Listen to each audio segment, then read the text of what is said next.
All right, we're back. We're going to continue with the hockey segment, this time in the National Hockey League, the Stanley Cup Playoffs. Of course, this is a little bit more so of your ilk, Darryl, knowing that you are a member of the Tampa Bay Lightning staff. They might be in a bit of trouble after losing Ben Bishop. It was Vasilevsky who took the net for the game in game number 2 against Pittsburgh. And sure enough, which surprised me, the game went to overtime, and it was Sidney Crosby's first ever overtime goal in the playoffs that ended up being the marker to tie the series up.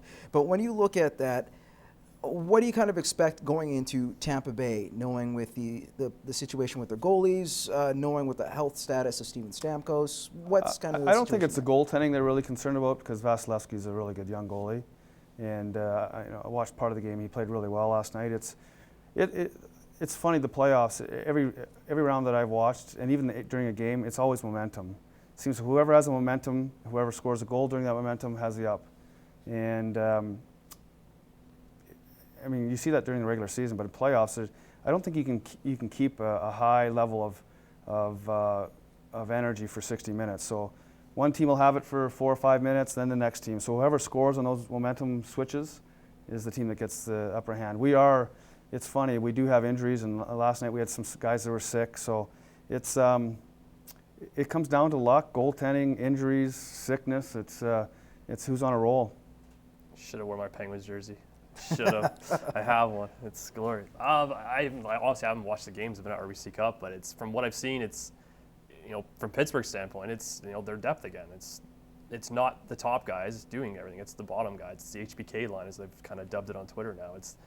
And that's what you kind of need in the playoffs. You need those kind of things. I've said it last week. That's how Pittsburgh won a couple of years back. It was not the Crosbys and Malkins doing it. It was those depth guys like your Kennedys and your Stalls that won them the game. So if those guys get going for Pittsburgh, they're a dangerous team, because then you have other space for your Crosbys and your Malkins to start scoring. But with that said, now the scene shifts to a different arena. They're going to Tampa. And this is also a team, the Lightning, that stole a game in Pittsburgh. So they have the advantage. Do you like that going in for the Lightning's sake, despite, even though with Crosby and the way they're playing? Every rink's the same. Like, it's not like the old days we used to go to Boston Gardens and it's a smaller rink, or into the Oilers and they could skate you on the bigger ice surface. Every rink's the same. They're pretty much cookie cutters. So it is depth. It comes down to your third and fourth line guys chipping in a goal. And last year we lost to the Chicago Blackhawks, and Teravainen and Vermette were the guys that got the goals. It wasn't the big guys throughout the series that did all the damage. It's the guys that the energy guys. And if you can get a goal from one of those guys, then you have a better chance of winning. Or Brian Boyle. Brian Boyle, he's a perfect example of a penalty-killing third, fourth line guy. He scores a goal, you have a chance to win.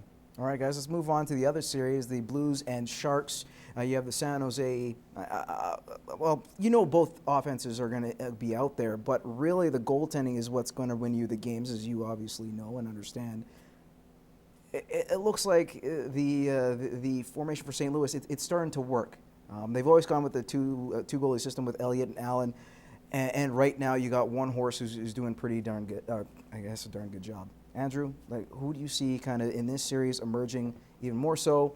And perhaps do we finally see the Blues actually go to a Cup final? You hope, because they finally are due. But then you could say the same about San Jose, and that's what you're hoping of the series. That you got two desperate teams who have been on that cusp for so long that they're just going to kill each other because they want to get there. And that's the playoffs. There's no Canadian teams, and there's marketing nightmares, but that's what you want to see. You want to see these two just going at each other because they're that good. And it's 2-1 game. It's such a good hockey to watch. Darryl, what do you say about this? Will this series actually go 2-0 for St. Louis? You know what? I don't think so. I think it's going to go 1-1, and I think it's going to go 7 games, and it's going to come down to a shot.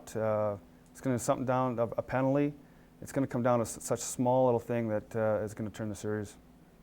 And it sucks because everyone's like, oh, well, it's not Chicago, it's not LA, it's not the marquee, but these are two good teams. And it just baffles me that people don't want to watch this kind of hockey. It's great hockey. I prefer West hockey, and I'm a Penguins guy, and I more watch the West than I do the East.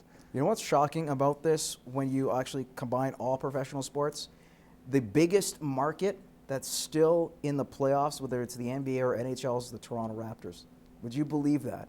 And it's remarkable considering they make it to their first conference finals. For a team that has largely embraced the slam dunk competition of Vince Carter as the marquee highlight of this franchise. Now it's going to the Eastern Conference Final against a team that, well, with LeBron James, who's been at the last 5 NBA Finals and knows how to carry a team and win. Do you like the Raptors' chances despite facing King James? I don't, because they've come out slow, and you can't do that now.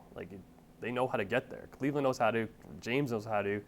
You're in a bad situation where if you're going to start playing bad for the first 1-2 games, this is going to be done in 4 and 5. This isn't. You ain't dragging this out to 7. If you do, still don't like your chances. And basketball, if you got the best player and he's playing good, it's pretty tough to beat that team. And LeBron James is still one of the best players in the world, so it's going to be tough for the Raptors. All right, guys, we're going to leave it at that. No, we're going to come back with more, especially the best game I enjoy, over under. Next.